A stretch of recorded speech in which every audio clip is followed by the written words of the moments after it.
introducing you first? Yeah. You're the director of California SUMS Initiative. Good morning, everybody. Hello. Can everyone say hello to the virtual audience? Hello, virtual audience. Our audience here is a little slimmer, but I believe we're being streamed in other places. So we're going to close the doors, and that usually gets everyone excited. So we'll probably have more people rolling in. Good morning. This is day 3 of our conference, Inclusion Collaborative State Conference 2017, and it's our 4th annual. And we've never done 3 days, and I want to assure you that we did wash our shirts this last day, okay? So just wanted to assure you that. Hopefully everyone has accessed the app, the mobile app. And after this session, we ask that you please use the online eval tool that we have, because we are trying to save trees this year. So I'm Kathy Wall. I'm the director of the Inclusion Collaborative. I'm honored to be here. I'm thankful it's a 3rd day, and it's going very smoothly, and we're really excited to be able to host and have you guys hear about information from the California SUMS Initiative, the scaling up the MTSS statewide system. And it is a huge thing going on, It's a big thing. We call it a movement. It's a movement. Yes. Yeah. Well, if you say big movement, that doesn't always sound good. But anyways, it's a very big thing, AKA movement, that's going through California. It started in March 2016. These people will share more information, but we do have representatives from Orange County Office of Ed. We have our SWIFT folks. SWIFT schools are here, and we also have Children Now. So I'm going to let Edgar Montes introduce everybody. He is the director of the Orange County MTSS, and he's here because he managed to fly very quick and get here on time. So thank you, Edgar. We'll have to get him another cup of coffee in a little bit. Yep, but we're honored to have you. So everyone give him a hand virtually. See, they're clapping. Okay, thank you. All right. All right. Thank you, Kathy. Can all of you hear me? Let me see if I have to put this up. Okay, good. Great. All right. Well, good morning. Thank you for being here and for attending the last day of the conference. Kathy, this is great in terms of what you're doing and the sessions that are hosted for all of you here. We hope that the time that we have with all of you, not only will you learn a little bit more about our California SUMS Initiative, but also to see the connection to the work that you're doing. We know that this is a movement that is really looking to transform the way that we do education in California. And we'll talk a little bit about our engagement system, our engagement levels that we have across California. But we really hope that you can get something out of this that applies to the work you're doing. I'm going to move around a little bit, and I know my virtual friends are probably, whoever's managing the camera probably will have to keep up with me. But I know we have some folks in the back. I love to sit in the back of a room because I can see everything and I can see everyone. But if you feel like you want to move to the front, feel free to do so. I probably would not, but I'll put it out there in case anybody wants to move to the front. We'll make sure we have some activities for you as well, so we'll keep you engaged. My name is Edgar Montes, the director of our California SUMS Initiative. I'm with the Orange County Department of Education, and I want to take just some time just to introduce my colleagues that are here that are also going to be presenting. So with Efren Mercado. Good morning, my name is Efren Mercado. I'm Director of Education for Children Now, which is a policy and advocacy group that focuses on the children in California and promoting the whole child approach to education. So a big fan of the MTSS work, and Christine, Edgar, and Don. So thank you. And then we have Don Miller. Good morning. I'm joining you from Kansas. I'm the Associate Director of Technical Assistance at the Swift Education Center at the University of Kansas, and great to be here. And then Christine Olmstead. Good morning. I'm the Associate Superintendent of Instruction at Orange County Department of Education and kind of help behind the scenes lead this massive effort. So some of you might be asking, what is SUMS? And we're really good about acronyms in education, and we were really good about putting an acronym in an acronym for this work. So if you see here, California SUMS actually means scaling up MTSS statewide. And MTSS is a multi-tiered system of support. So we'll be going through what that means and what that looks like. And so how does the SUMS initiative fit into scaling a multi-tiered system of support at the local level. So with that, Edgar will kick us off. All right, so we know it's the first session and it's early. Some of you have had your coffee or your juice or your tea. But in case you haven't, we just want to make sure that you're awake. So we have a quick activity for you. How many of you have done this before? It's a just like me activity where a phrase comes up on the screen, and if it applies to you, you stand up and you say, just like me. How many have done this activity before? Okay, a few of you. Okay, so we know what to do. All right, so I'm going to put the first one up. And again, if it applies to you, you stand and you say, just like me. I am a Dodger fan. Yes, tonight we're taking game 3. We are wearing orange, right, yes.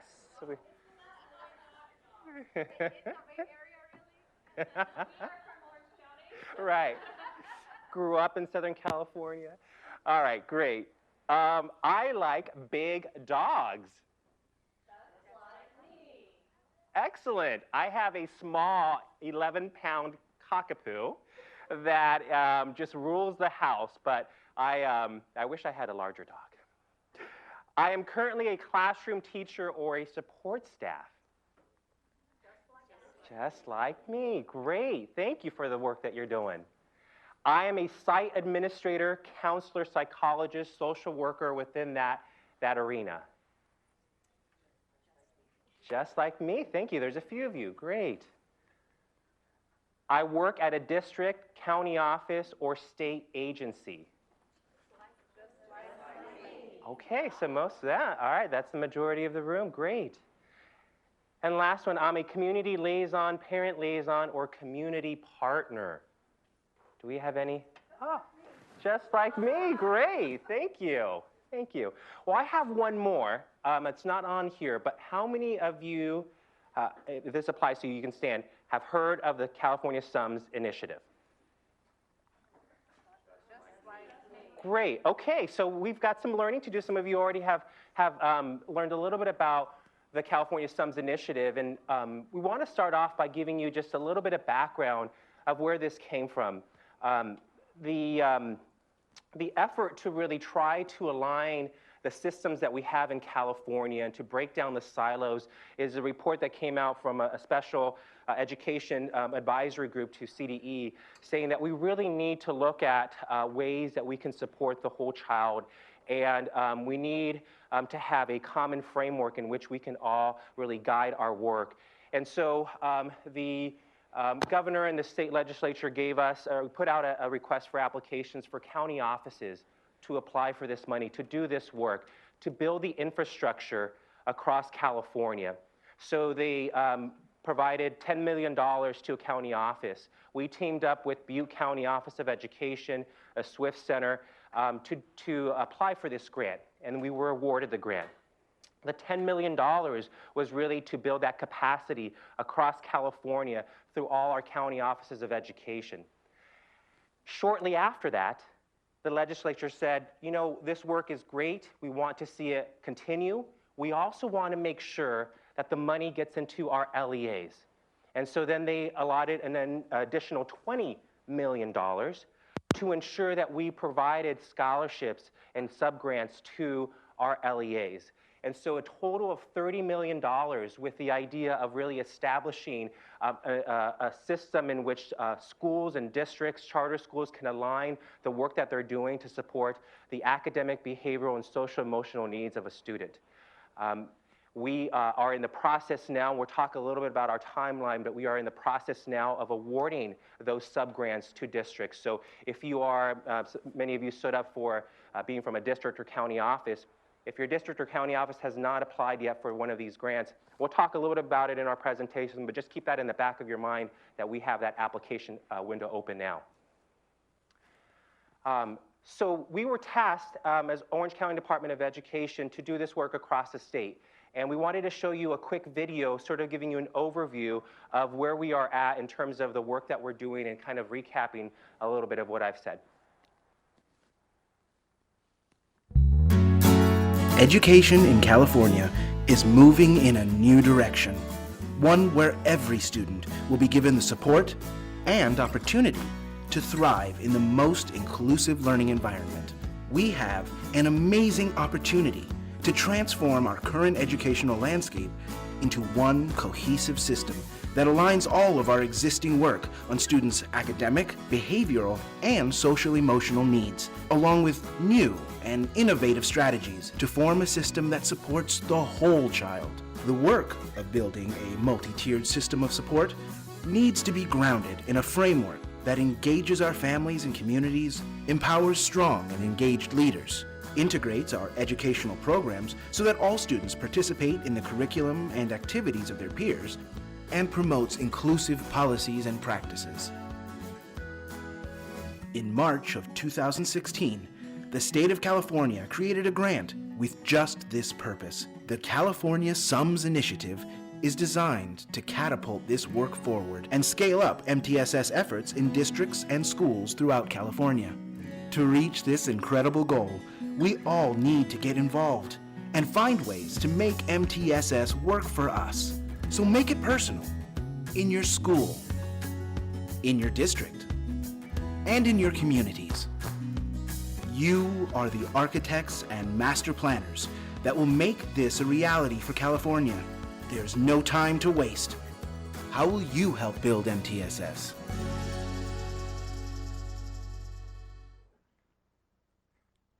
So the end of the video was jumping around a little bit. It's also in the PowerPoint, but if you go to our website, and we'll put that, our website address at the very end, but it's ocde.us/sums.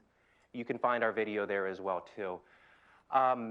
So with the work that we're trying to do across California, we know that we want to see some outcomes with the efforts that we're doing across all the districts and schools in California. These outcomes here are short-term outcomes and what we're focusing on with the work that we're doing, but also the work that we're asking our sub-grantees to do with us, our LEAs, is really to align outcomes that they have already stated perhaps in their LCAPs to the work that we're doing. So we want to increase services for all students, but especially our students that are English learners, foster youth, and low income. We want to make sure that we create the most inclusive learning environments for our students. And so by you being here and colleagues being here, that is helping in those efforts. And I know that this conference in other areas is being replicated to do this work. So we need more of these strategies in classrooms and in schools. We also want to make sure that schools and districts are taking advantage of all the services and resources that they have within their own communities. Part of the work that we do with the teams that go through the training with us is to do a resource mapping to see what types of services they have within their own community that perhaps they don't need to necessarily bring in a consultant or bring in a different program. Or if they do, how can they infuse that with what is happening out in the community? And then finally, to implement a multi-tiered, evidence-based, data-driven, district-wide and school-wide system of academic, behavioral, and social-emotional support. We want to make sure that all of these are embedded into the LCAP.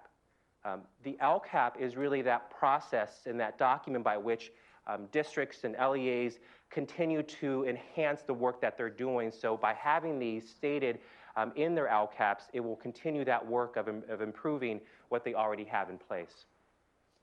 Thank you, Edgar. And a couple of points to make on this that I think will be key for our state. As you guys know, we're going to have a new governor in a year or so. We're probably in this budget cycle going to end up fully funding LCFF, which is going to mean some more dollars, but not significantly more dollars than what we currently have right now. So how do we stay focused on having this comprehensive approach to education for the whole child in our state and not allow folks to turn this into a siloed approach for education and saying that this is one thing that we do as opposed to the overarching umbrella?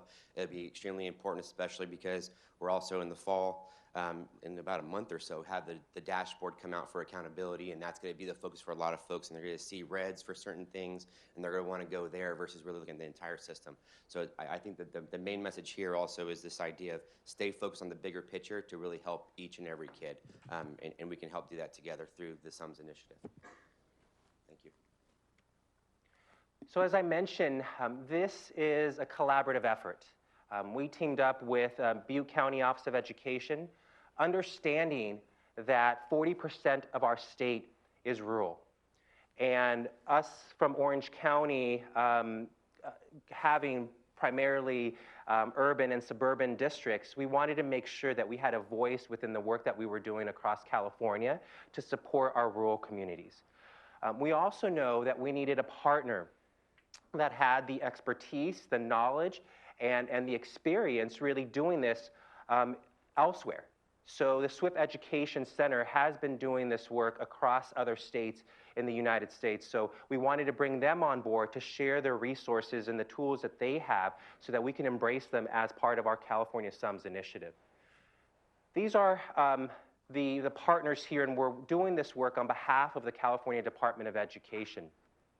Along the way, we have also brought on other partners to help us in areas that we know need support. So for example, we know that we need some additional support on what this looks like for secondary schools. So we brought on our partners at EPIC who have done a lot of work around college and career readiness and the 4 keys that they have. So we know that they are trusted individuals who really have done this work across other states as well. We also know that members in school communities, especially school counselors, get a lot of the roles and responsibilities of supporting this work. And so we've partnered with a counseling organization as well to make sure that we have counselor voices in this. Along the way, again, other partners and groups are really looking to see how we can support this. I was just 2 weeks ago talking to professors of schools of education across California, looking at credentialing programs, looking at special education credentialing programs and bilingual educational credentialing programs, seeing how we can partner with them in the efforts that they're trying to do to break down some of those silos amongst their own schools of education. So again, this effort is really trying to reach out to as many of like-minded individuals to help in this effort, because as many of you know, we have over 1,000 districts in California and over 1,000 charter schools. So to make this work across California and to, as Efren mentioned, to sustain this work no matter the administration that comes in, we need to have individuals and partners and folks that are going to drive this work in regions across California. Our whole system of engagement process is focused on supporting those that are the purpose for the work that we do each and every day, which are our students and our families. Understanding that the schools, and any of you from an actual school site, okay, so a few of you, understanding that those of you at a school site are the closest to the families and students that you serve, you are the place of transformation. We know that all efforts, all hands on deck need to be at that school level. So in our system of engagement, it is the place of transformation. The district is a point of intervention. We know that in some districts with multiple schools, sometimes there is great progress in 1 or 2 schools, but maybe in the other 3 or 4 schools, they haven't quite gotten there. We want to build on the strengths of those other schools and make sure that the district has the capacity to be able to support all of their schools. So we have tools in place in our initiative to look at how can districts really look at providing equity among all their schools and to ensure that there's fidelity with the implementation of our California SUMS framework.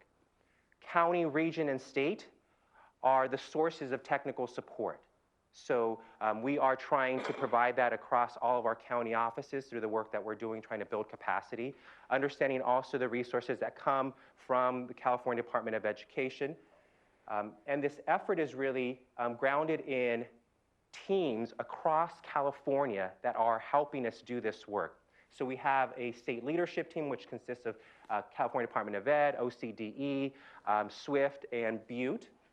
And then we have region teams. So we've identified region leads across the 11 CSESA, the California County Superintendent's Educational Services Association, CSESA. We've identified 11 regional leads that are helping us to host trainings across California.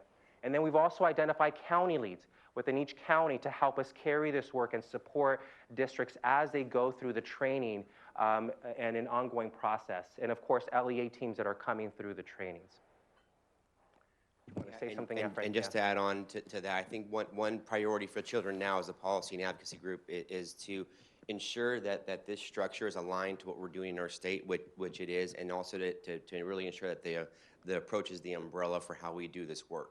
As I said before, the dashboard's coming out, which means accountability is coming, and the idea of differentiated assistance will be coming to districts as well. And it has the same exact model and framing.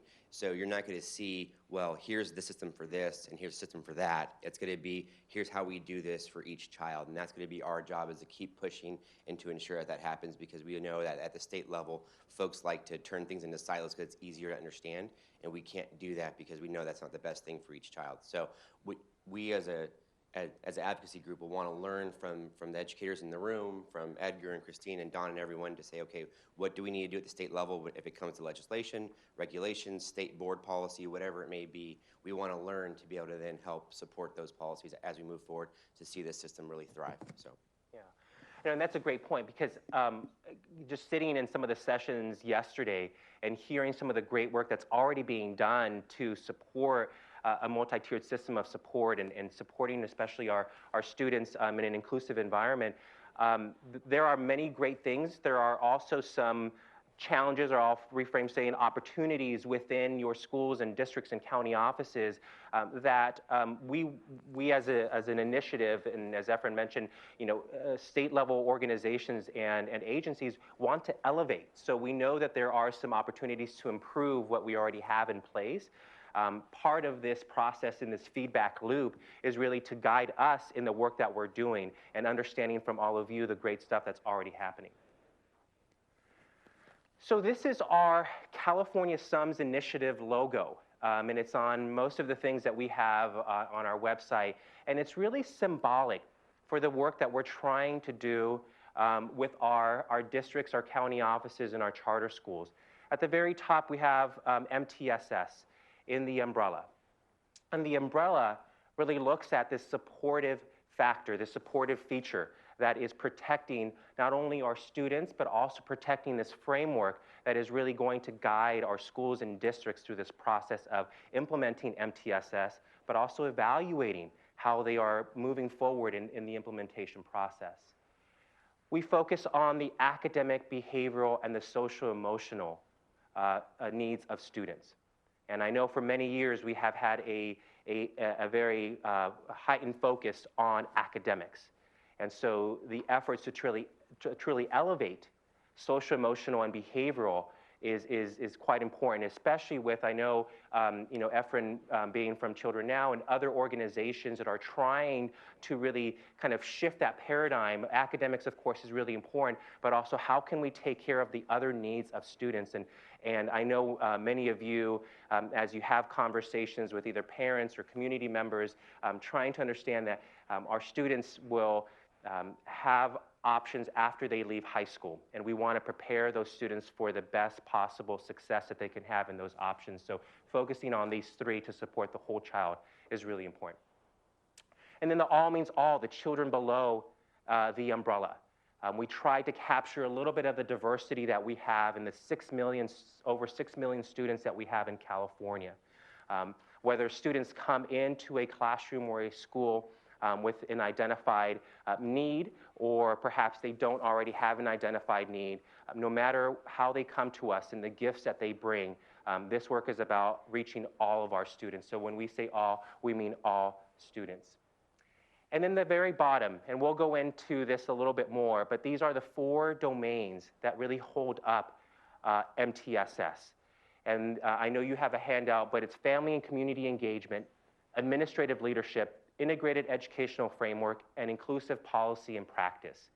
And within each one of these domains, there are features that really guide the work and evaluate how schools are doing in implementing MTSS. But this is really the foundation for holding up an MTSS framework. So with that, I am going to turn it over, I think, to my colleague, Christine. I'll hand you this as well. Thank you. Yeah. All right. So on the back of or on one side of your handout here, we call this our placemat. So if you hear us say placemat, this is what we're referring to.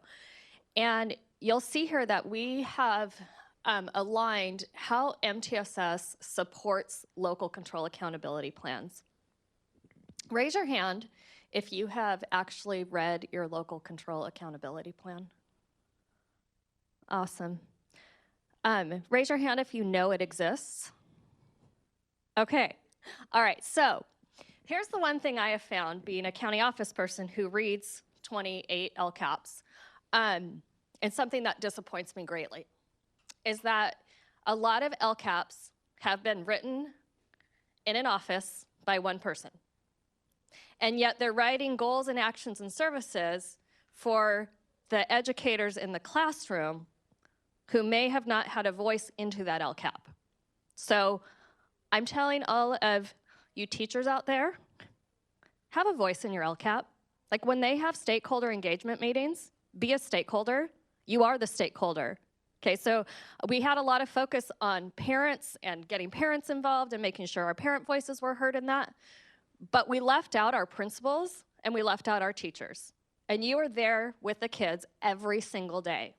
So if you don't know what your actions and services are in your LCAP, which is the guiding document for your district and where all of your funds are tied to, it's really important that you become familiar with it to know what the expectations you have as a classroom teacher. So what we did is we really aligned what the LCAP should look like with a multi-tiered system of support. And so the LCAP has 3 big buckets, we call them: conditions of learning, engagement, and pupil outcomes are really what our LCAP is trying to support. And if you look at a multi-tiered system of support, the California Department of Education definition is right here. And it's an integrated, comprehensive framework that focuses on instruction, differentiated learning, student-centered learning, individualized student needs, and the alignment of systems necessary for all students' academic, behavioral, and social success. And as you look through here, you'll see that in an LCAP, students are provided with safe schools, teachers are fully credentialed, all of those things. And then in a multi-tiered system of support, we're really looking at all students, regardless of age, race, zip code, language, physical challenge, intellectual ability, capacity, or competency, are provided with the most inclusive learning environment. And that's what this conference keeps talking about. I heard a speaker yesterday, and it was a phrase I hadn't heard before, that we send kids to someone somewhere, and so what? And so somehow, and so we send kids out of the classroom when we don't know what to do with them, somewhere, and somehow they're supposed to get fixed. And when they get fixed, they either come back to us or they never come back to us and we don't know what happened to them. So this whole effort that California Department of Education has given our office to help do across the state of California is create this framework to say all means all. All kids are included in the general education classroom with the most support in the least restrictive environment to meet their needs. So we know that some kids do need specialized instruction. So it's not saying every child right now we're going to put them all in the gen ed classroom and here we go and kumbaya. Because a lot of training needs to take place before that can even happen. So we understand systems change takes 5 to 7 years. So please don't walk out of here thinking, oh my gosh, every child is going to be in my classroom tomorrow. That is not what we're saying. We are focused on the district as the point of intervention to really put systems in place to make sure our classroom teachers and our principals are supported to be able to create the most inclusive learning environments for students. And I think in some of the presentations you've heard of schools who have gone to co-teaching models or inclusive models or collaborative models, it didn't happen overnight. It took them 2 to 3 years to put everything in place to make sure teachers were trained, to have all the resources needed to make sure that we could really do this inclusive model of education. Families and communities are a huge part of this process, and being responsive in a culturally and linguistically appropriate manner is really important, and that we're meeting the needs of the whole child. And Edgar said earlier, we focus so long on academics and academic needs that we've lost the social emotional learning piece of education. And so that is a big focus, is how do we bring that back into the classroom and get teachers trained in social emotional learning skills. So when we talk about a multi-tiered system of support, how many of you have a multi-tiered system of support at your schools already? Raise your hand. Like you call it MTSS. Okay, all right. So when we say a multi-tiered system of support, in the definition that we're putting in a framework for all of California, because we are siloed and we all have different definitions, in the framework for California, right now we're laying the foundation through this $30 million, is that we have universal supports, that all students are provided with universal supports. Some students will need supplemental supports, and a few students will need individualized supports.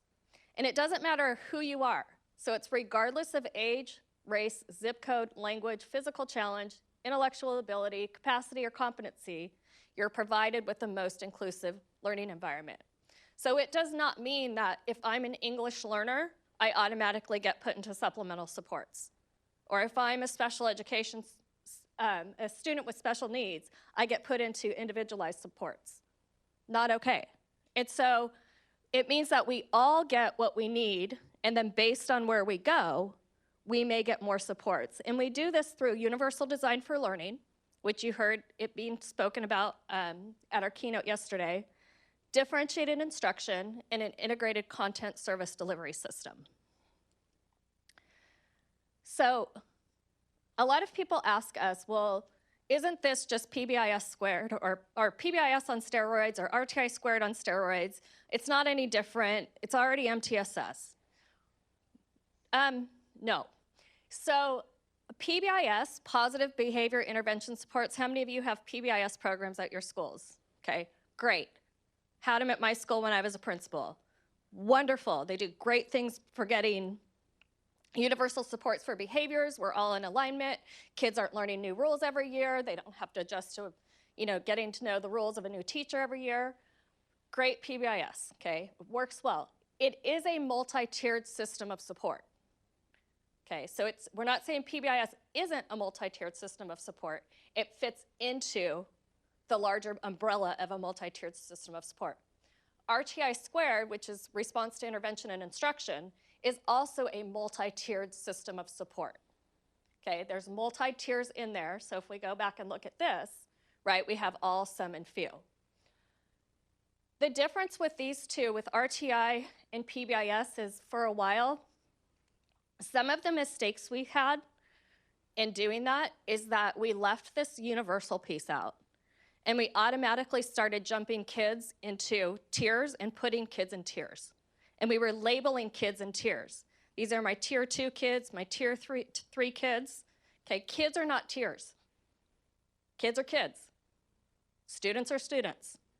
And so that's the difference in this, where an MTSS system comes in, is that we're not talking about kids in tiers.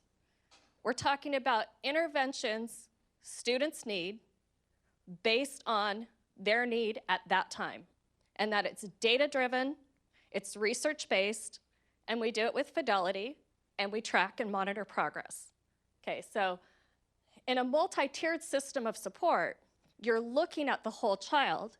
So if their behavior needs some additional support, you're also looking, are their social emotional needs being met? Are their academic needs being met too? How is that all intersecting with each other? And so in a multi-tiered system of support, the behavior specialist is working with the academic specialist and is working with the English learner specialist at the school, and the principal and the teacher, and everybody's working together and looking at the needs of that child that we're focused in on at this point in time. Okay, so kind of the difference is that sometimes in RTI and PBIS we get siloed. In an MTSS system, you're looking at how are all the systems looking at that child and making sure that their needs are being met. So these are the domains and features of an MTSS system. And so to have a multi-tiered system of support, so we're used to using academic instruction and behavior instruction, so RTI squared, PBIS in California. You cannot do a multi-tiered system of support without administrative leadership, an integrated educational framework, family and community engagement, and inclusive policy structure and practice. So you all have these maps in front of you right now, and I'd like you to take about 5 minutes to read what are the features under each of those domains and highlight ones that you feel your school or your district or your community is really strong in. So take about 5 minutes to look at that, and we're going to have a little discussion too, so be prepared to talk.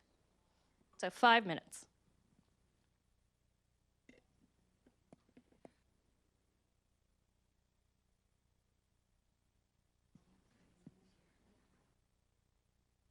If you are in virtual land, if you go onto ocde.us sums, you can find this placemat that we're talking about right now.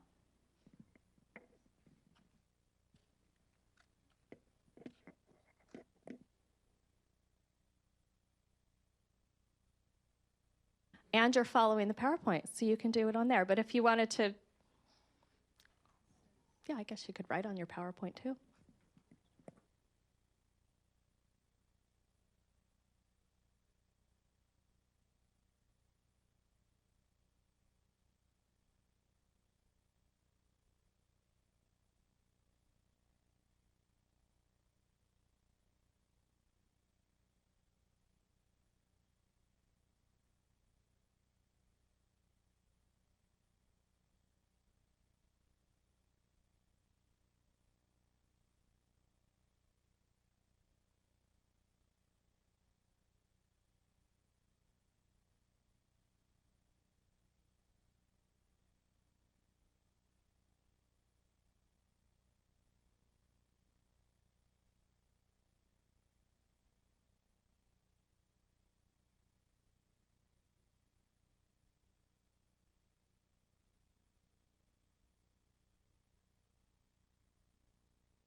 All right, because you've been sitting for 45 minutes now, and there's this whole rule about brain functioning and that every 17 minutes you should actually be getting up and moving.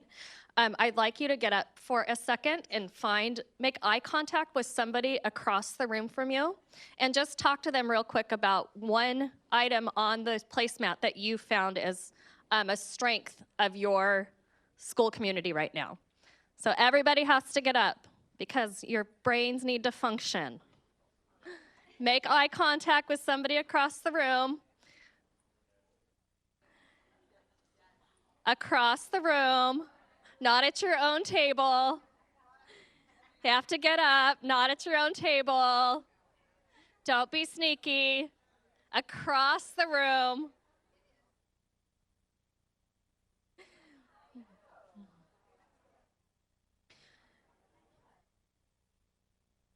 If you're being sneaky and staying at your own table, at least stand up.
All right, go ahead and finish your sentence and thank your partner. And you may either stay standing or you may sit down, whatever is more comfortable for you.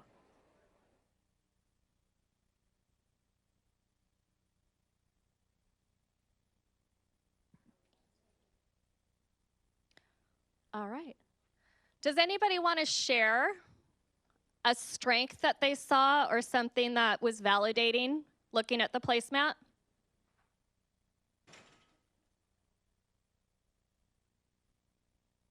I'm going to take that as you're not ready to. So go ahead and go back to your seat. That is fine. I don't think we said at the beginning, and to our friends in virtual land, we are going to have a Q&A at the end of the presentation where we're going to allot time. So if you have questions as we're going through the activities and the slides, please write them down, and we'll do Q&A at the very end because some of it may make sense as we go through each slide, and it might answer your questions as we go. So the placemat.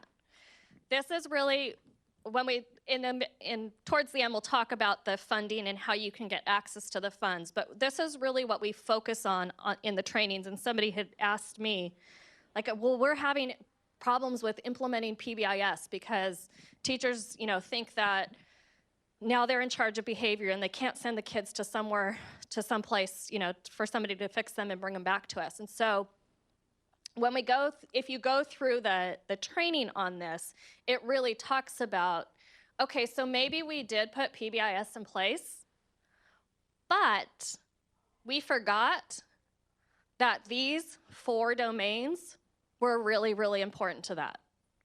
And so did we develop a strong LEA and school relationship and have a framework for what we were doing before we implemented PBIS?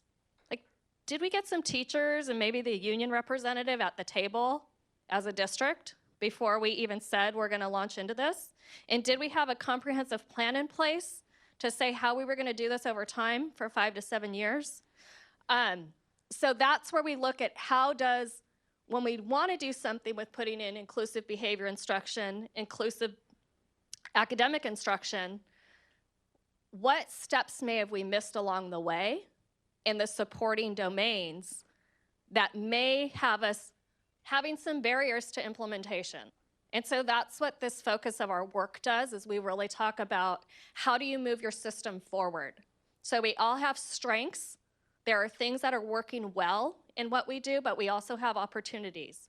And so the work that we're doing in laying the foundation for MTSS really talks about what were some of those missed opportunities that we need to go back and revisit, because we work on what we call implementation science and continuous improvement, where we're constantly going back and revisiting what we did to then improve and get better at what we're doing.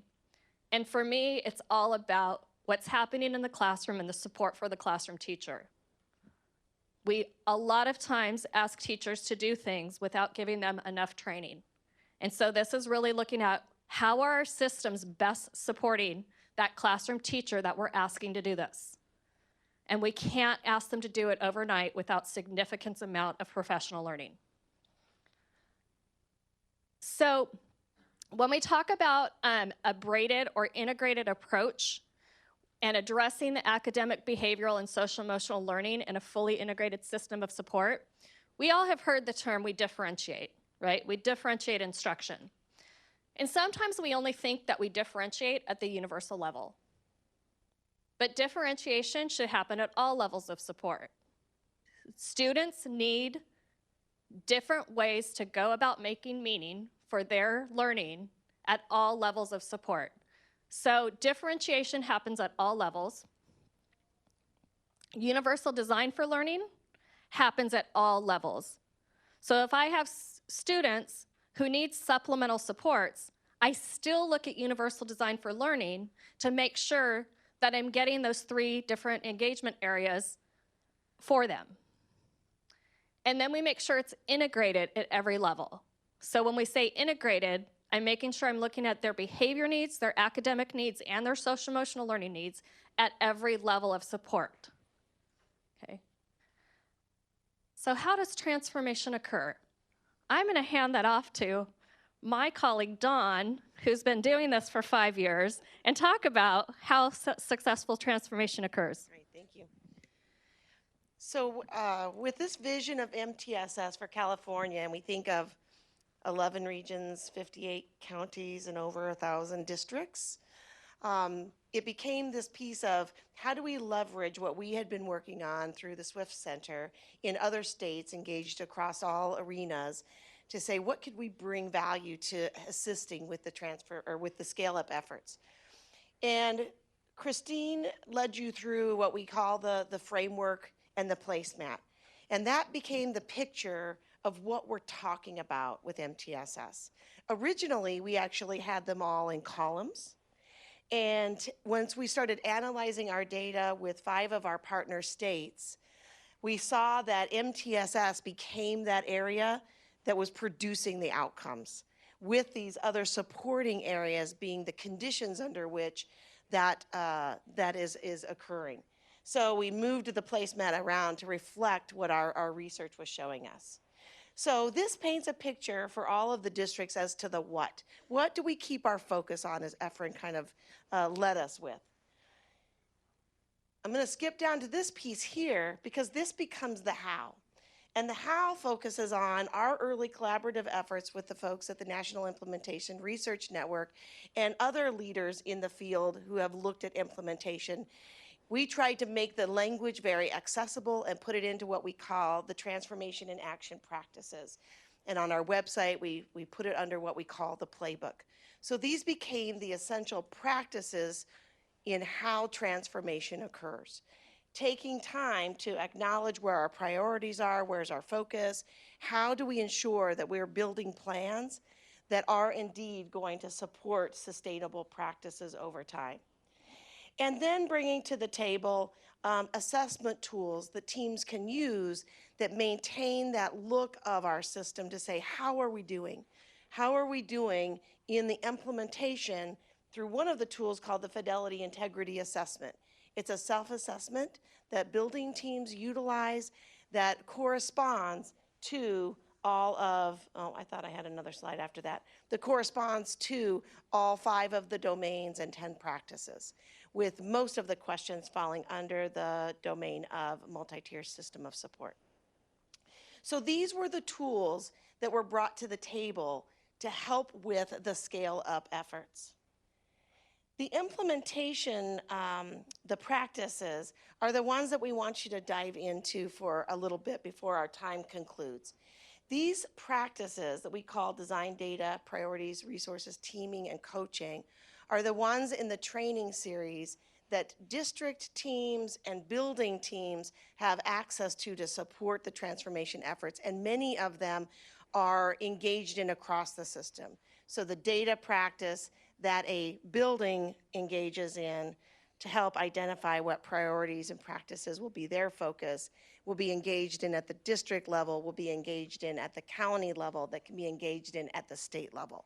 So many of the tools by design and very intentionally support that whole system engagement. You have, oh, and I want to make another point about this before we do a breakout. Oftentimes people see these and they learn these. These are not linear in nature and they're very iterative.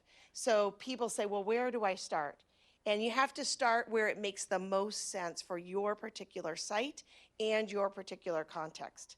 So if starting with the priorities practice makes the most sense to get some traction and momentum, fabulous. If you're at a place where you say, you know what, we need to really revisit the design for MTSS and what it means to us, fabulous. It's not something that is a step-by-step approach. So with that, in the upper right-hand corner of your placemat, you'll see a number. And the number is going to correspond to the way we're going to jigsaw these 6 practices. So if in the upper right-hand corner you have a 1, you are going to join the design flip chart paper over here. Okay? And I think by our numbers, I put 2 up in case it's just too large of a group. See how it feels when you see how many convene. So design is here.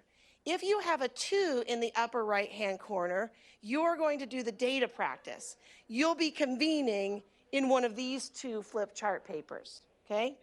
If you have a 3, you are the priority practice, which is near the back of the room here. The resource, number 4, is at the water cooler as well as at the exit door. And teaming at the windows, concluding with coaching at the front of the room. So here's the directions. When I say go ahead and move to the one that corresponds to your number. Introduce yourself to your colleagues that are part of the jigsaw. We'll come around and give you a handout, which is a practice brief, 1 page. A couple of them had like 1 sentence on the second page, and I just left that one off. So some of them might have another sentence. You can look on the website, but you'll get the picture of it. And for the share out, we want you to read the practice brief independently. It's a 1-pager. As a group, summarize it. Capture what would you say if you were going to share in an elevator it is, why it's important, and you can draw a picture or a symbol of what you think is the essence of this particular practice. Okay? So you'll move, introduce yourself, read independently, and then have a scribe capture that on the flip chart. Questions about the tasks, or the task. There's not multiple. Our colleagues joining us virtually, the links to these briefs have been put in the chat box, so we invite you to select one of them and read it and go through that exercise of, if you were going to turn and talk to somebody, what would you say this practice is about, why it's important, and what picture comes to mind? Yes? All right, go ahead and move, and we will make sure you have handouts and markers.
We'll have 5 minutes for this activity.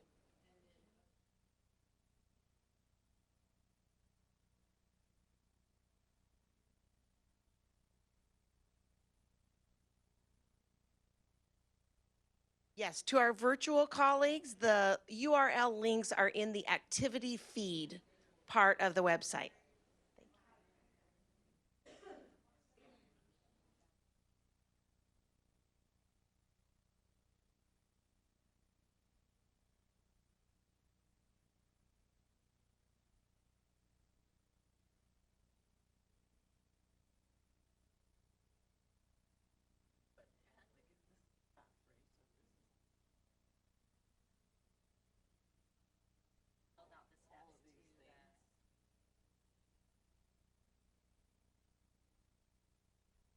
Sure, can't be.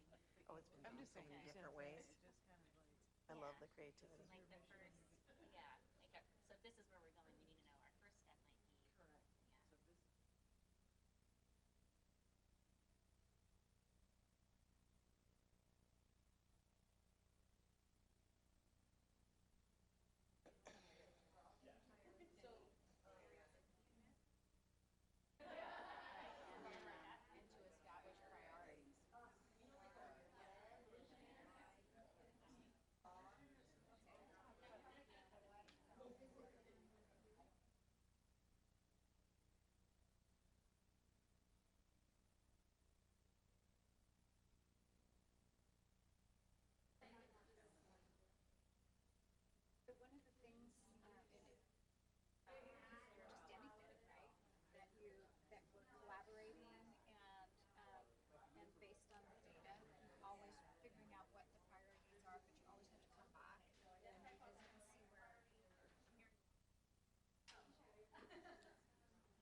Yeah.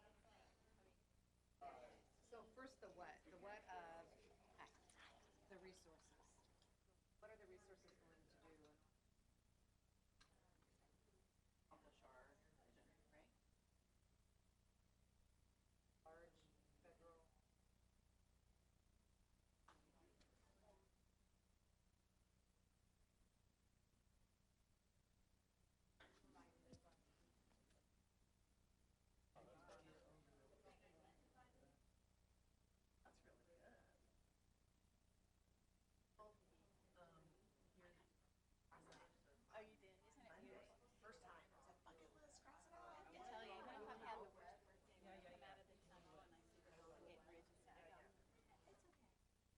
Large federal. I lived in Colorado. And the mountains were like that. Yes. Yeah, yeah, yeah. You know, it was kind of like, I saw it every day, so until I came back and went, oh, Look at this. yeah. Yes, and I didn't, That way. yeah. To me, they were direction west. Oh, there's gonna be a man. Yeah. Than our Sierras, make it look Yes. like a bunch Yeah, of but when you see it every day, you don't. pentagons. Yeah, you do.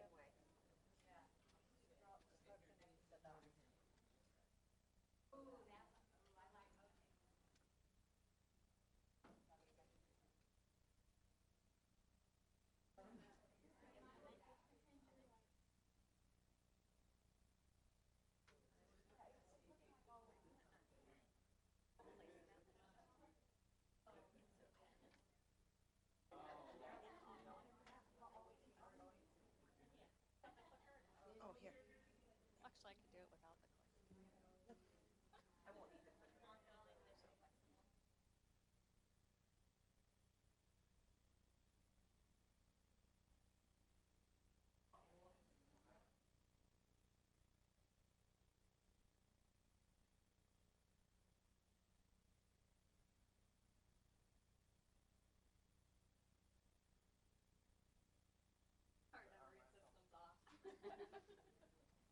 Three ones and then a huge number and the other ones. My fault. No. I was Saw how passing you them out. passed it out? It is, it's how I Yeah. passed, you passed them out in order. I so. messed you up because I said, oh, I need an extra one. So I threw all the numbering off. You know what?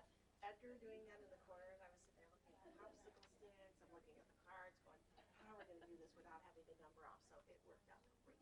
Well, then somebody told me it wasn't very UDL friendly. Stuck in the corner and they couldn't see it. Oh, Can you do multiple means of No, expression? I mean, I've got two sets here, so I don't know what happened. It's all good. We got the mighty I heard design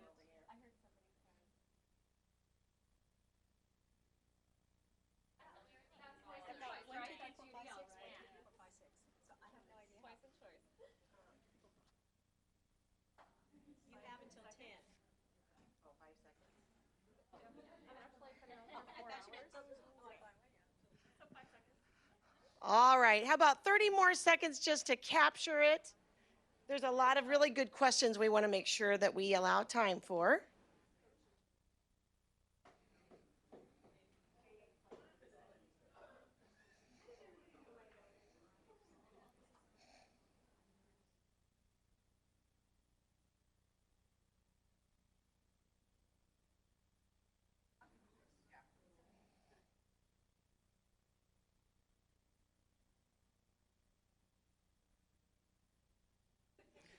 All right, if you could bring your conversations to a close.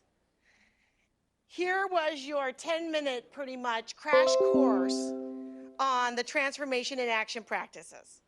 But we're going to do a quick jigsaw, and I'll share some examples from sites in California, other partner sites we've worked with, where I've really seen our special education systems positively impacted through this. So we're going to start with our design team, the Mighty Three up front. 10-minute crash course. What would you say would be the essential elements of the design practice, why it's important, and then just a little description of your visual?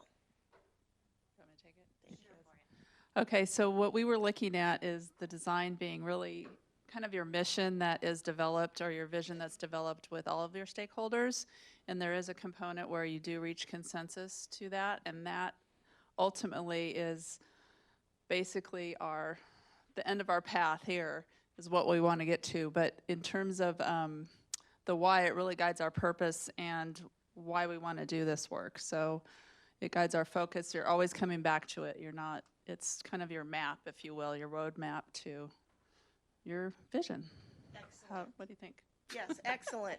And you captured some really important things there, that it's dynamic, right? Not just something that's words written on paper, that there is a process of consensus and involvement of different stakeholders. So when people say, what's our ideal MTSS? What do we want this to look like? What do we want it to sound like? How do we want to be interacting with each other? That's what you're capturing with the design process. So when we see things on there that we want at our school to be truly collaborative, and we want co-teaching available based on data across all grade levels, all of a sudden you've opened up a door for, as we'll go here with the path, of what's it gonna take to get there. So beautiful. What about our data practice? Essential feature. The person whose rap I want to steal. Hello, we had data. So what data we're collecting has to do with assessment results, which could include graduation rates and retention, student outcome data, discipline data, attendance. It could be more. That's what we had right here. And then why, we want to identify possible transformation priorities. It helps us establish priorities with the intention of creating action plans and to braid existing initiatives into a coherent framework. And our image is a camera and a graph, because data is a snapshot and you need to take multiple pictures because it changes over time. And then we have our graph showing that there's multiple access points. Beautiful. Nice, nice. Excellent. And you guys are very data rich in California. Your dashboard, every time I've seen it, I've been telling Christine, oh my gosh, like this is really beautiful. So having accessibility to the different sources of data and a process, and I'll add on here with the data piece that the simultaneously look of all of your student outcome data in combination with your implementation data that would give us an indication of how well are we implementing what we said was important to implement, and an indication of capacity data really make this practice rich, because it allows us to really draw out and mine for strengths within our system, of how we do things, what we do, and why we do it, students, to be able to land on those priorities. And I love the coherent framework piece. So very nice. All right, our friends with the priority practice, which is my favorite one. Thank you. So good morning, everyone. We did priorities, and we really looked at, the first thing we want to do when we're looking at priorities is looking at evidence-based practices. Group identifies the implementation of the steps. Data-driven decision-making is also a key piece, very much like a professional learning community model. Determine priorities and revisit and review new priorities and updates. So, it's very fluid as well, depending on how we do with certain areas. Some areas might do very well and it might not be a priority, and others will pop up which do become a priority. Excellent, excellent. And so with this practice, I think there were some questions very heavily focused on the stage-based practices around implementation science, so that people really make sure that they lay a foundation, they prepare people and systems, and try it out to get to the sustainability piece of it. In this piece, I've seen teams say, yeah, we have things going on with MTSS, we have a comprehensive assessment system for our academics and our behavior, and then as they start really getting deep with it, they said, but you know what, not all of our students are included in the universal screening process. We have some students whose communication is nonverbal that might not participate in an oral reading fluency measure. So they've had to use the priority piece. They already have a strength with some of their assessment systems, but they use the priority practice to say, we need to go back and we need to make sure our planning process says, do we know what options exist to make sure we have a full profile on every student in our building, or every student who should be in our building if we connect with, if they're currently not. So they use that practice to really beef up something that might have already been existing. Excellent resource practice. I guess I'll do it. Thank you. We did talk about that. You're welcome. I'll take one for the team. The resource practice is a way of mapping out what resources that you have in place, what resources that you might need, and allocating where they're going to be used. You might have some resources in place that are underutilized or aren't really necessary for what the vision ends up to being, and you have to go out and find different resources and new resources to replace those. So that the how really goes with the priorities. You have to identify what those priorities first are and then match them together. Yeah, nice, excellent. So with the resources piece, this is one that beautifully goes across all the arenas. So if a school says, you know what, we might not have a resource to help us achieve this priority, then at the district level, the district can be saying, what do we know exists across our district? If it's not found there, what do we know exists at the county level? So at the county level, what do we know exists within our county office or across districts within our county? And you can do the same following to the region and the state. It really helps us make sure that we're knowledgeable about and well utilizing naturally occurring resources that we have. In this arena, it has not been uncommon at all, even at the district level, to be looking at people wanting to build a really nice continuum of intervention supports and finding out that sometimes by who funded or purchased materials or systems, that those kind of became housed in the different departments. So almost finding out, oh, you guys have this really powerful intervention that has been thought of for special education because special ed funds were used to purchase it. That's exactly right. So really powerful piece there. All right, teaming. Thank you. All right. Hi, guys. So our team focused on teaming, and teaming is looking at a network of communicators, and their purpose is to establish effective and explicit channels of communication to all stakeholders through the transformation process. So really focusing on that effective communication between parents, between administrators, the rest of your staff, and all stakeholders in the community. And our picture is a web, and the communication channels run between our team in the center and then all of our stakeholders. Nice, with the bridge. With the Golden Gate Bridge, of course. Watching her draw that, I'm like, oh my gosh, it's just like, boop, boop, boop, boop. So very nice. Yeah, teaming, not to be, I mean, every time you're at a conference like this and we talk about implementation of something, teaming comes up. Our focus with the districts and sites is very basic, healthy teaming structures. So you landed on the communication piece. We all say that. What are the actual structures we have in place to ensure we have feedback loops for teachers or teacher teams by whatever name, professional learning communities, grade level teams, to have that for the building to the district. So we focus on really strong, healthy teaming structures. We're going to end it with coaching. Everyone's like moving away. You guys have been so good. Thank you so much, Sherry. Good morning. Okay, so we're talking about coaching, and basically it's pretty much the same model that would apply to any good coaching structure. Is basically the purpose of it is to partner together for training and support. That would include equality, choice, dialogue, reflection, and reciprocity. The purpose of it would be to basically develop a capacity that can be sustained over time. So not something that's just we're going to train right now, give you all the initial training, and then you float on your own, and we assume it continues, but we'll be there over time to make sure that it's lasting. The implementation is to identify those key people that can go out and be trained themselves and carry that on as coaches, to engage everyone, to make sure that you are really setting up for success in implementation and then continuing the ongoing training. And the win process is ongoing, and then that way you have flexible intensity. So you'll obviously have a lot of coaching in the beginning, and then sporadic, and then those people that are new coming on get intense coaching. Those people that are struggling get the intense coaching, but then basically you have a variety for the intensity. Nice. Flexible intensity. I like that.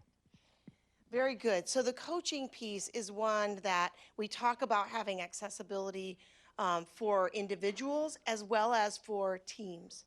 So almost kind of like some system coaching structures that we're laying the foundation for with the through sums with the regional leads, the county leads, and the districts, so that we are able to support each other in the ways that need to be supported to keep this moving forward. So thank you very much. Very, very nice job. Tell each other it was nice to meet you. Go ahead and return, and I'll hand it over to Christine. No. Yeah, I'll do it. Oh, yeah, that's fine. Real quick, we had a question come in. Where can you find these briefs? And so this website here, swiftschools.org/playbook, you can download all of these items there. Everything on the Swift Schools website is free, and that's why we brought them to California, because they already had this wealth of resources and tools available, so completely free.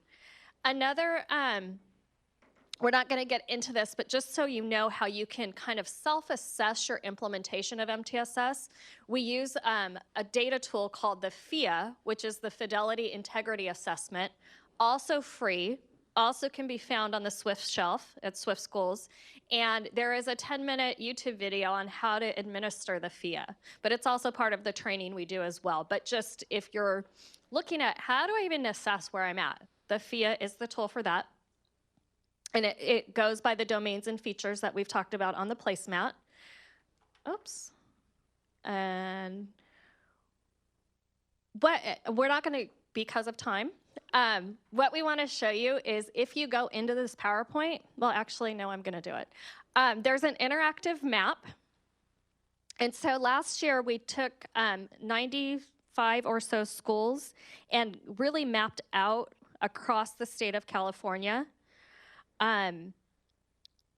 where are some good evidence-based practices going on related to the domains and features that you have on your placemat there. So you can actually go and see across California where different schools are actually implementing MTSS with a little bit of fidelity and can be used as exemplars. So you can use this link. It's a Google map, and you can click on. So if I wanted to see what's happening at oh, that's right. Let's see.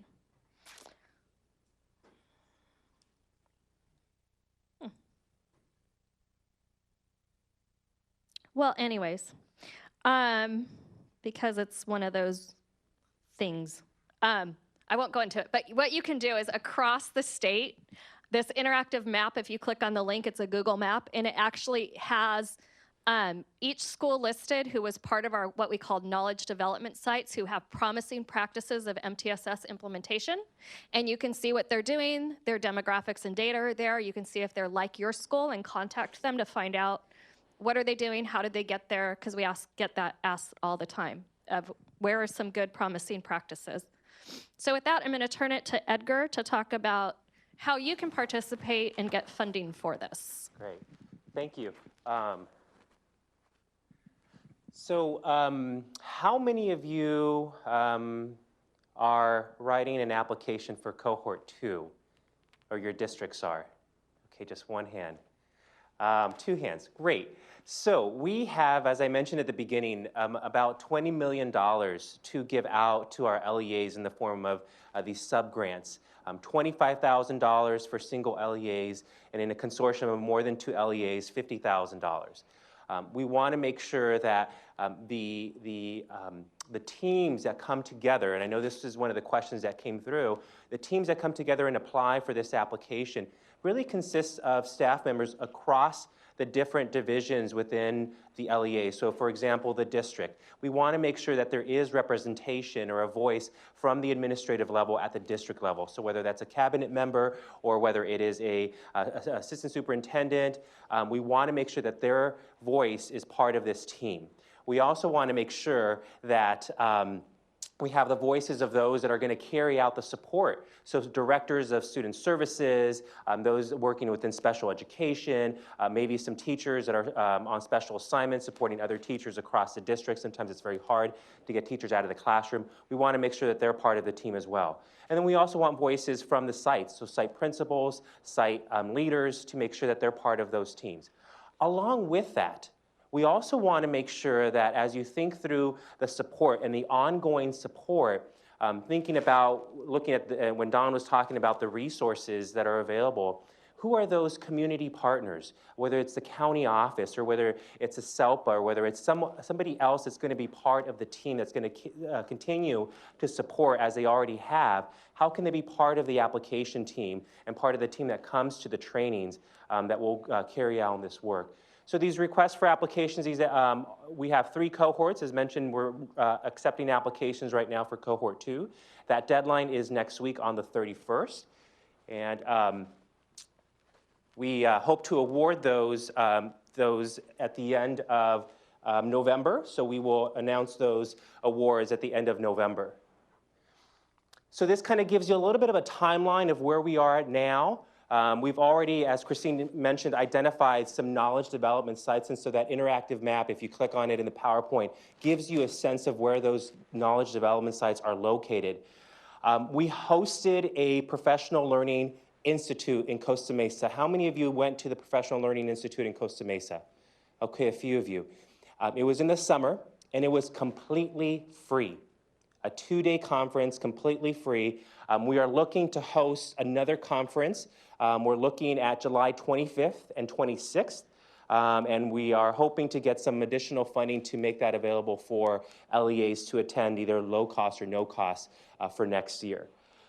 In Sacramento, yes. So I know we hosted the last one in Costa Mesa. This next one we're hoping to have in Sacramento in July. So cohort 2 is now, and then the cohort 3, so some of you may not be ready to submit that application next week. That's perfectly fine. Cohort 3 will open up in February and then close at the end of March. This gives you just a quick overview of the process that the teams go through in the training sequence. And so the activity that you just did is one of the many activities that teams go through as they think through the different tools and the items that are available through SWIFT to help support building an MTSS. So the commitment of teams to go through training is really 4 different trainings. Trainings 1, 2, 3, and 4, with trainings 1 being 2 consecutive days, and then trainings 2, 3, and 4 being 1 facilitated day and then 1 working day. We want to make sure that teams continue to work offline to advance the work that they're coming to. And we start off by looking at the foundations of MTSS, move into structuring the MTSS, engineering MTSS, and then advancing MTSS. And although the trainings are only 4 with us and our facilitators, the work really continues beyond training 4. So advancing and continuing to enhance MTSS continues beyond that. So I think, let me see if we have, I think those are all the slides we have now, and we have about 5 minutes or so for questions. And I know we received a few that we're going to field now, but we'll see if we have any others as well. And I'm going to hit on one that Edgar just kind of mentioned, because it says if implementation science research says it takes 3 to 5 years to scale an initiative, why then was California SUMS initiative funded and planned for only 2 years? It is not funded and planned for only 2 years. So it's actually through 2020. And when you see kind of this 2-year timeline, we had 2 years to get the $20 million out to our LEAs. The funding can be used anytime after that. It was our job to get the money out to our local education agencies. And so that's, and it is laying the foundation. And if you recall, probably not from the earliest slide that we showed, our targeted outcomes, one of our outcomes is to make sure that we start seeing after these trainings MTSS embedded into LCAPs. And so that is part of implementation and sustainability, is that as we teach you the tools about what does an MTSS framework look like and how do you change systems in your district or enhance systems in your districts, that the little bit of money you get from the grant will help move that forward, and then eventually LCAPs will be adjusted a little bit to put some targeted funding towards making sure that systems are in place for MTSS. I have one as you're preparing for the next one. We had, where can we find the practice briefs? And so there was a slide, the website is swiftschools.org/playbook. Yep. So swiftschools.org/playbook, and it's one of the slides that we showed when we had all of the priorities and practices. So you can just go back to that slide and click on that. And then I have a lot of questions here that are kind of similar about how is the SUMS initiative leveraging other statewide resources such as the Inclusion Collaborative, the Diagnostic Centers, SELPAs statewide, District SELPAs, CDE, PENT, Captain, Inclusion Collaborative. So we work very closely with the California Department of Education. And so we are in constant contact with Kristen Wright, who is the Director of Special Education at California Department of Education. This grant was purposefully, though, not out of the special ed division at the California Department of Education. It came out of the professional learning division because we wanted to talk about meeting the needs of all students in a universal level first. And that means students with disabilities should be included in that. And so it was about creating inclusion first. And so that's why you see us really talking about the general ed classroom in this work right now, because when we look at the general education classroom, it should be inclusive of all students. And so just kind of, so you kind of have the background on that. As for SELPAs and county offices and districts working together, when we talk about putting together these implementation teams, you should be looking at your SELPAs to have your SELPA director or somebody from your SELPA as part of the implementation team. There's a specific question, is what was it? Is it a single SELPA district considered the statewide SUMS grant? If your single SELPA district is a district, then yes, you can apply for funds. So you have to kind of ask me more about that, because I get SELPA questions a lot about that question, and that's a question I might need to raise to Kristen Wright at CDE to kind of ask, like, how do we do that piece? So if you're specific about SELPA and SELPA getting funding and things like that, SELPAs work really different in Orange County from where I'm at. We have 16 SELPAs in Orange County. So my knowledge of SELPA is very different than I think some other places. And so I always go to Kristen to say, what can we do with SELPAs? So if you have specific questions about SELPAs being part of this work and applying for funds, come see me and I will get the answer and we'll figure it out. Because when we look at the money too, we say all means all. We want to be inclusive. So let's look at that too. I think that answered most of the questions, and I think we are. We have a short video that we wanted to end on. We have 1 minute. I think Good. we have 1 minute, right? The video is 2 minutes, I believe, so we'll go 1 minute over. Oops.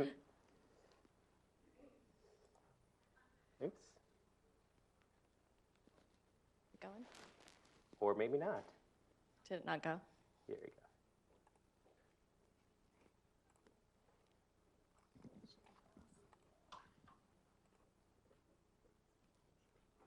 Oh, you need to play it.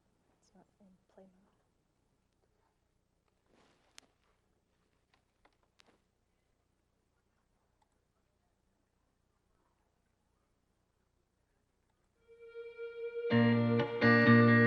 We don't know why it jumps either. We're sorry. In having this California Sums that's going on statewide, we're beginning to speak the same language, which has not always happened in the state of California. You take the LCAP, you dance with MTSS, we're beginning to speak that same language. And while it means different things at different districts based on student need, we at least have some common vocabulary. Being part of SUMS has been extremely beneficial. I had an understanding of what I thought MTSS was. I think we all sort of had our own spin on it, but to be in the room with like-minded individuals, to have the guidance and the support of what is evidence-based, it has been invaluable to helping us really create a strategic plan. We have seen a huge decline in the number of SST referrals for this year. I would say the number of students referred for special education assessment and testing has also decreased dramatically on our campus this year. We're starting to see a lot more integration of our general ed and special education classes. We're increasing the number of co-teaching, and I just think that's because of the relationships that are being built staff-wide. For the last probably 15 years, we've been focused on intervention, but with MTSS, we are now going to layer that prevention in there. It's awesome. I love MTSS. It is, it's just what are you doing to support students under this clear umbrella, a very concise, clear way of helping students as they move forward. So it really gives schools a focus and then the starting points and then where you can grow from there. And then sometimes you take some steps back, but then being able to assess where you're at along the way and evaluate your progress along the way, because that's a key component as well. This is groundbreaking stuff. When I first got in education, I remember we were working on standards and the STAR test, and that was already in play, and it just didn't feel like that was where we needed to go to really make a difference for our students. So to be part of this initiative and knowing that we're changing education, public education is changing, and we get to be a part of that, it's hard work, but it is so gratifying. So not only do we want to thank you for being here today, but also thank you for the work that you are already doing. We know there's a lot of great stuff that's happening within your schools and districts and county offices. So thank you. If we can be of any help, please come up to us afterwards. I also want to thank the presenters along with Efren, Christine, and Dawn, who were part of this presentation as well. Thank you again. And Kathy? Yes? Okay, awesome. Thank you. Let's clap. Thank you again. We really appreciate getting more information about the California Sums Initiative. Please go to your app and complete the evaluation. And we have a break till 10:15, which actually means we're behind schedule. So virtual participants, we're sorry. Quickly take your break, and we'll be back at 10:15. Thank you.